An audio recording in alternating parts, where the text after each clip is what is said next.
We've seen a lot of crazy stuff here on Gearhead Tour, like a car with a propeller on the front or even a car with a propeller on the back. But today we're seeing something that's equally as crazy. You're crazy. That's right, Will. Today we're going to be checking out a 392 HEMI swapped PT Cruiser. You heard me right.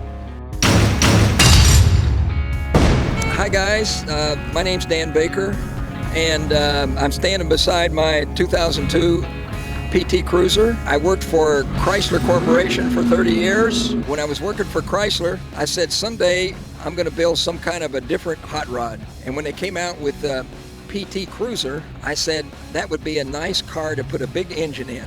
So that was my goal, to put a big engine in the PT Cruiser, which had a 4-cylinder front-wheel drive. When I retired, I started looking for a wrecked PT Cruiser, and I found a car on eBay that a guy had started the conversion. He'd already put a HEMI in the PT Cruiser, but he didn't get very far with the installation and decided it was going to be too much, so he had it for sale. So I said this would be a good start. So I went down to Florida to take a look at the car, decided this would be a good car to buy. So I bought the car and had it trucked back to Indiana. We started the installation back in 2004. So it's been through a couple of changes. First of all, it had the original 5.7 HEMI in it. When they came out with the 6.4 392, I said I need to update the engine because it needed a little bit more power. So I switched engines, and right now it's got the 6.4 liter HEMI in it. So the engine's been modified a little bit.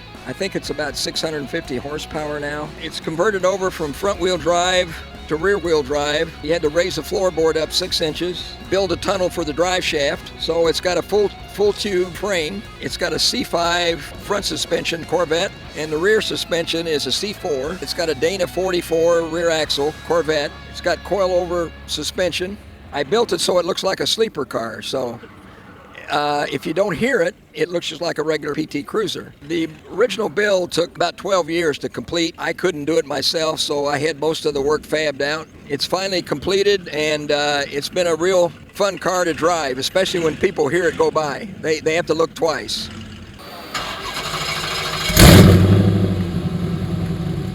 If you think that was wild, you need to check out this swapped Mopar right here.